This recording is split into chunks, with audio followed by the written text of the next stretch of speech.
Today is Democracy Day in Nigeria, a day that Nigerians across the world are supposed to be celebrating. And of course, supposed to be a day of reflection on the ideas and principles of democracy vis-a-vis good governance in the country. But I can confirm to you that the mood and atmosphere in Benin City and its environs does not suggest that of celebration. And this may not be unconnected with the hardship that Nigerians are grappling with. Democracy Day is a national public holiday in Nigeria to commemorate the restoration of democracy in 1999 after years of military interregnum in the country. Until 2018, it was celebrated annually on May 29, a tradition that has been observed since year 2000, marking the transition of the military regime of Abdul Salam Abubakar to the civilian rulership of former President Olusegun Obasanjo. On June 6, 2018, 8 days after the May 29 celebration, the government of President Muhammadu Buhari declared June 12th to be the new Democracy Day. This was done to commemorate the democratic election of Moshood Abiola on June 12, 1993, an election that was adjudged to be the freest and most credible in the history of Nigeria, but was annulled by the then military head of state, Ibrahim Babangida. Since Nigeria returned to democratic rulership in 1999, the country has enjoyed 26 years of unbroken democracy, witnessing the succession and rulership of 5 presidents. Against this backdrop, many had expected to see dividends of democracy that Nigeria had longed for. Whether the benefit of the struggle had been reaped is a matter for Nigerians to judge. Speaking on the celebration, a cross-section of Benin City residents expressed their disappointment with the government going by what have turned out after 26 years. Some of the respondents were of the view that there was nothing to celebrate, while others differed in their opinions.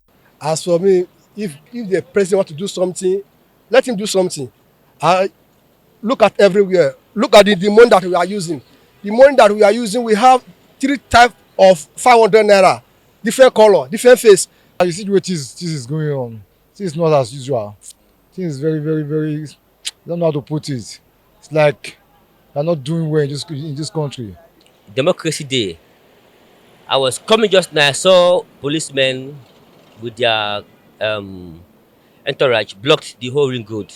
That's the democracy. If you are doing your parade, you parade and let everybody have their way out. So democracy in Nigeria is not democracy. We're being working in an autocratic system where one man decides and everybody goes and everybody follows. That's my point. Not really like I'm excited. I'm just not happy because it's still the same thing that we are saying. Democracy Day is not just for us, the masses. It's not for us. It's just for them themselves. They are just celebrating themselves. They are not celebrating us. They are celebrating themselves. We are just as they are celebrating themselves, we are suffering. Democracy Day, Nigeria has been fighting for democracy from the before we were colonized, when we have the amalgamation of the country. But democracy is the day we're supposed to celebrate. But because of the increase in living in life now, let me say the situation of Nigeria now, the Nigeria economy is very porous and bad. A lot of people are suffering. They called on the government to tackle the developmental and economic concerns that have held the country back. The advice to the government you should work, keep on trying and work. Let me tell you, it's not bad the president. It's by the people working with him. You understand? Everybody will say the president is not good, president is not good. But what about the people around him? Our governor, our senator. Are we, brothers, there is something I would like to tell you is that let us try our best and leave the rest for God. I think the government should try and think of the masses more than themselves. Think of how to make the masses comfortable, how to be a good governor, govern the country very well, rather than think how to how to get power from themselves and amass wealth for competition. My own suggestion is just to still give the youth opportunity.